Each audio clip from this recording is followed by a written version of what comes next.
Assalamualaikum dan salam sejahtera. Dalam video ini, kita akan belajar tentang pencarian maklumat. Kemahiran maklumat merupakan kemahiran yang perlu ada pada pelajar. Kemahiran pencarian maklumat merujuk kepada keupayaan mencari dan menilai maklumat bagi menjawab dan memenuhi keperluan tugasan. Apakah yang dimaksudkan dengan maklumat? Maklumat ialah data yang tersusun dalam struktur tertentu. Data tersebut mempunyai makna dan dapat difahami. Maklumat berpotensi mengubah tahap pengetahuan seseorang, iaitu sama ada menambah atau memantapkan lagi pengetahuan sedia ada seseorang dalam sesuatu perkara atau bidang. Maklumat terbahagi kepada dua jenis. Pertama, maklumat bercetak. Kedua, maklumat elektronik atau termasuk maklumat dalam talian. Maklumat bercetak termasuklah buku, jurnal, tesis, kertas persidangan, esei ilmiah dan lain-lain. Manakala maklumat elektronik, maklumat bercetak yang dielektronikkan, didigitalkan atau diletakkan dalam talian seperti e-buku, e-jurnal dan e-tesis. Sumber maklumat terbahagi kepada tiga. Pertama, maklumat primer. Kedua, maklumat sekunder. Dan ketiga, maklumat tertiary. Maklumat primer ialah maklumat daripada penemuan atau pengetahuan baharu, yang ini secara asli. Maklumat itu terdiri daripada mungkin dokumen sejarah, statistik, tesis atau minit mesyuarat. Maklumat sekunder pula ialah penilaian atau penyusunan semula komen atau ringkasan ke atas karya atau sumber permian tersebut. Contohnya, artikel jurnal, majalah dan surat khabar. Sumber maklumat tertiary pula merujuk kepada maklumat yang digabungkan atau diindekskan, diringkaskan untuk membantu mengesan sumber primer atau sumber maklumat sekunder. Contoh, ensiklopedia, buku tahunan, direktori dan juga bibliografi. Terdapat 5 ciri kesahan maklumat. Oleh itu, semasa kita mencari maklumat, terutamanya maklumat dalam talian, pastikan maklumat tersebut memiliki kelima-lima ciri tersebut. Pertama, authority, yakni sumber maklumat daripada pihak bertanggungjawab, meliputi latar belakang akademik, pekerjaan, pengarang tersebut, pakar dalam bidang berkenaan ataupun domain yang membangunkan bahan tersebut.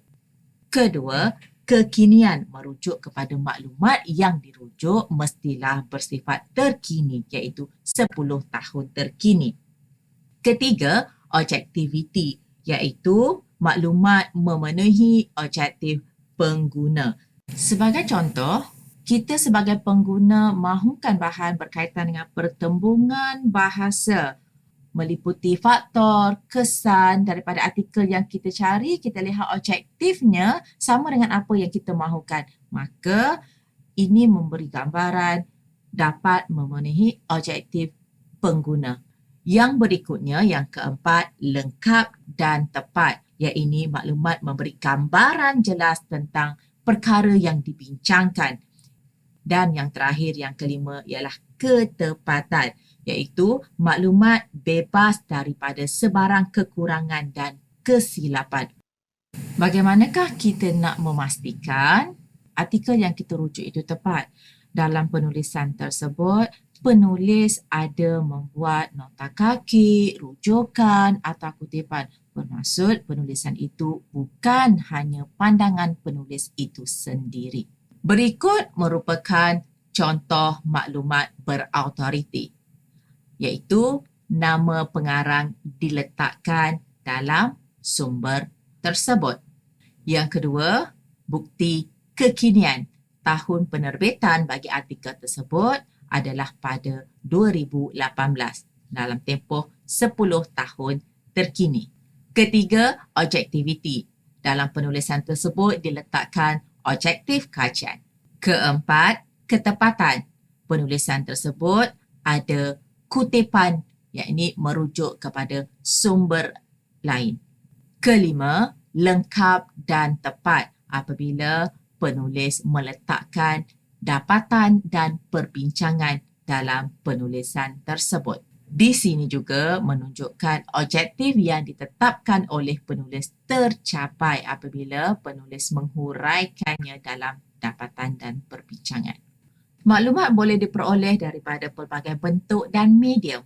Contohnya melalui MySite, MyTo dan pelayar yang popular iaitu Google.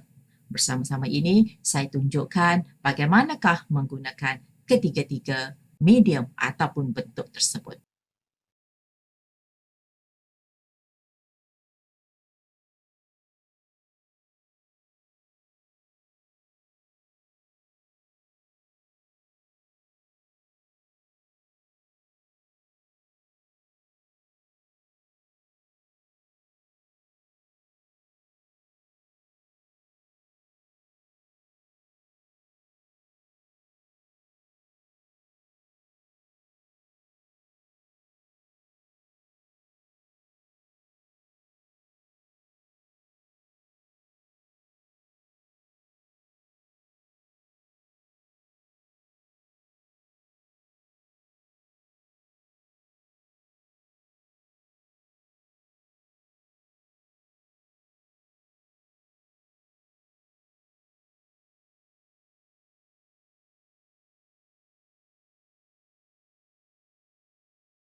Bye!